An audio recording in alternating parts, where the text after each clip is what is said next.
Hello বন্ধুরা, welcome to Gide online YouTube channel. বন্ধুরা, তোমরা অবশ্যই জানো এখনো বর্তমানে ভোটার আইডি কার্ডের সঙ্গে আধার কার্ড লিঙ্ক করাটা কতটা প্রয়োজনীয় কিংবা কতটা বাধ্যতামূলক। কারণ এখনো বর্তমানে সবাইকে ভোটার আইডি কার্ডের সঙ্গে আধার লিঙ্ক করতেই হবে এবং এটা না করলে কিন্তু পরবর্তীতে অনেক রকম সমস্যা হবে। তার জন্য তোমাদের যাদের ভোটার আইডি কার্ডের সঙ্গে আধার লিঙ্ক করা নেই, তোমরা অবশ্যই লিঙ্ক করে নাও। এবার আজকের এই ভিডিওটির মাধ্যমে তোমাদের প্রথম দেখিয়ে দেবো যে তোমাদের কীভাবে চেক করতে হবে তোমাদের ভোটার আইডি কার্ডের সঙ্গে আধার লিঙ্ক আছে কিনা, কিভাবে তোমরা চেক করবে, আর যদি তোমাদের লিঙ্ক করা না থাকে তোমরা কিভাবে লিঙ্ক করবে। তাই অবশ্যই তোমাদের সবার জন্য ভিডিওটি গুরুত্বপূর্ণ। ভিডিওটি তোমরা না টেনে শেষ পর্যন্ত দেখে নাও। তোমরা ভোটার কার্ডের সঙ্গে আধার লিঙ্ক করার জন্য কিংবা ভোটার কার্ডের সঙ্গে আধার লিঙ্ক আছে কিনা ওইটা চেক করার জন্য কিংবা ভোটার কার্ডের যে কোনো কাজ করার জন্য সবার প্রথম তোমাদের এই ভোটার কার্ডের অফিসিয়াল ওয়েবসাইটে আসতে হবে, অর্থাৎ voters.eci.government.in। এই অফিসিয়াল ওয়েবসাইটের লিঙ্কটা আমাদের এই ভিডিওর নিচে দেওয়া রয়েছে। সেখান থেকে তোমরা ডাইরেক্ট এই পেজে আসবে। এই পেজে আসার পর তোমরা নিচের দিকে আসবে। নিচের দিকে আসার পর তোমাদের কিন্তু অবশ্যই এখানে লগ ইন করতে হবে। এবার তোমাদের এই পোর্টালে কোন রকম আইডি ও পাসওয়ার্ড নেই, তোমরা সবার প্রথম কি করবে, সাইন আপ অপশানে ক্লিক করবে।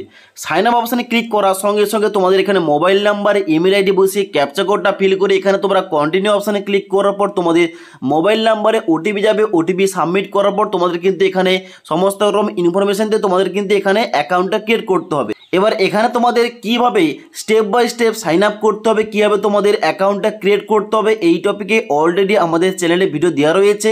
তোমরা না দেখে থাকলে নিচের লিঙ্ক থেকে দেখতে পারো। ওকে, তো এখানে কিন্তু বর্তমানে তোমাদের লগ ইন করে দেখাচ্ছি যাদের তোমাদের আইডি ও পাসওয়ার্ড রয়েছে। এখানে তোমরা লগ ইন অপশানে ক্লিক করবে। লগ ইন অপশানে ক্লিক করার সঙ্গে সঙ্গে এখানে কিন্তু তোমাদের লগ ইনের পেজটা এইভাবে ওপেন হয়ে যাবে, যেখানে কিন্তু তোমাদের চা হবে কি register mobile number, email ID কিংবা এপিক নাম্বার। তোমরা যে কোনো একটা এই গোটে দিতে পারো। তোমাদের এখানে মোবাইল নাম্বার বসাতে পারো, তোমাদের এপিক নম্বর বসাতে পারো কিংবা তোমাদের ইমেল আইডি দিতে পারো। ওকে, যে কোনো একটা দেবে। দেওয়ার পর তোমরা কী করবে, নিচে কিন্তু পাসওয়ার্ডের জায়গায় তোমরা পাসওয়ার্ডটা বসিয়ে দেবে। এবার তোমাদের যাদের এখানে পাসওয়ার্ডটা এখনও মনে নেই, তোমরা কিন্তু এখানে ফরগেট পাসওয়ার্ড করতে পারো এবং নতুন পাসওয়ার্ডটা কিন্তু এখানে ক্রিয়েট করার পর এখানে পাসওয়ার্ডটা এখানে দিতে পারো। তারপর নিচে আসার পর এখানে তোমরা ক্যাপচা কোডটা ফিল করবে এবং তারপরে রিকোয়েস্ট ওটিপি অপশানে ক্লিক করবে। এবার রিকোয়েস্ট ওটিপি অপশানে ক্লিক করার সঙ্গে সঙ্গে তোমাদের রেজিস্টার মোবাইল নাম্বারে একটা 6 সংখ্যার ওটিপি যাবে। ওই ওটিপিটা এখানে সাবমিট করার পর নিচে ভেরিফাই অ্যান্ড লগ ইন অপশানে ক্লিক করতে হবে। এবার ভেরিফাই অ্যান্ড লগ ইন অপশানে ক্লিক করার সঙ্গে সঙ্গে তোমাদের কিন্তু এখানে লগ ইন হয়ে যাবে। এখানে কিন্তু দেখতে পাচ্ছ লগ ইন হয়ে যাওয়ার পর এখানে কিন্তু কোন রকম লগ ইন এবং সাইন আপ অপশান দেখাবে না। ওকে, এবার তোমরা কি করবে, এখানে আধার লিঙ্কটা তোমাদের ভোটার কার্ডে আছে কিনা চেক করার জন্য তোমরা কিন্তু দেখতে পাচ্ছ বাম দিকে যে ফর্ম অপশান দেওয়া রয়েছে, এখানে তোমরা নিচের দিকে আসবে। নিচের দিকে আসার পর দেখতে পাচ্ছ একটা অপশান তোমাদের দেওয়া রয়েছে আধার কালেকশন। এখানে দেখতে পাচ্ছ বলা হচ্ছে feel form 6B to get Aadhaar and epic, যেখানে তোমাদের নিচে একটা লিঙ্ক দেওয়া রয়েছে ফিল ফর্ম 6B। এখানে তোমরা সবাই ক্লিক করবে।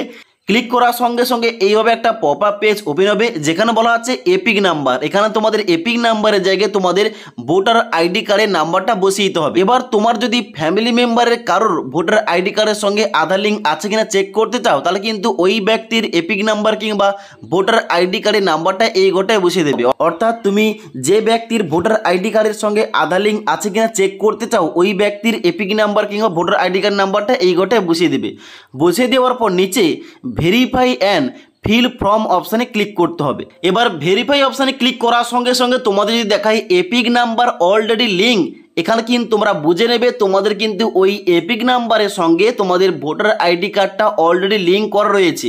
আর যাদের এখানে লিঙ্ক করাটা নেই, তোমাদের কিন্তু ভেরিফাই অ্যান্ড ফিল ফর্ম অপশানে ক্লিক করার সঙ্গে সঙ্গে এখানে কিন্তু তোমাদের ফর্মটা ওপেন হয়ে যাবে, যেখানে তোমাদের আধার কার্ডের নাম্বার বসিয়ে তোমাদের লিঙ্ক করতে হবে। ওকে, এবার যাদের এখানে বর্তমানে লিঙ্কটা করা নেই, তোমরা যখন চেক করলে এখানে তোমাদের ফর্মটা খুলে যাচ্ছে, তোমরা কিভাবে স্টেপ বাই স্টেপ লিঙ্ক করবে এই টপিকে অলরেডি আমাদের চ্যানেলে ভিডিও দেওয়া রয়েছে। তোমরা না দেখে থাকলে নিচের লিঙ্ক থেকে দেখতে পারো। কিন্তু যদি তোমাদের এখানে এপিক নাম্বারটা বসিয়ে ভেরিফাই করার সঙ্গে সঙ্গে তোমাদের দেখায় যে এপিক নাম্বার অলরেডি লিঙ্ক, তাহলে তোমরা বুঝে নেবে তোমাদের ভোটার আইডি কার্ডের সঙ্গে আধার কার্ডটার কিন্তু লিঙ্ক রয়েছে। ওকে, তাহলে কিন্তু আর তোমাদের কোন রকম লিঙ্ক করার দরকার নেই। আশা করি তোমাদের এই টু জেড বুঝতে পারলাম। তো এখানে তোমাদের বলে দিলাম যে তোমাদের ভোটার আইডি কার্ডের সঙ্গে আধার লিঙ্ক আছে কিনা তোমরা কিভাবে চেক করবে। আর যদি তোমাদের এখানে আধার লিঙ্ক করা থাকে, এখানে কিন্তু কোন রকম আধার লিঙ্ক করার দরকার নেই। যদি তোমাদের না করা থাকে আধার লিঙ্কটা, তাহলে কিন্তু তোমাদের অবশ্যই স্টেপ বাই স্টেপ তোমাদের ফর্ম ফিল আপ করতে হবে। কীভাবে তোমাদের আধার লিঙ্কটা করতে হবে স্টেপ বাই স্টেপ, এই টপিকে অলরেডি আমাদের চ্যানেলে ভিডিও দেওয়া রয়েছে। ওই ভিডিওগুলোর লিঙ্ক কিন্তু নিচে দেওয়া রয়েছে, সেখান থেকে তোমরা দেখতে পারো। ওকে, তো আজকের এই ভিডিওটির আপডেট তোমাদের যদি ভালো লেগে থাকে অবশ্যই একটি লাইক করবে এবং বন্ধুদের অবশ্যই ভিডিওটি শেয়ার করে দেবে।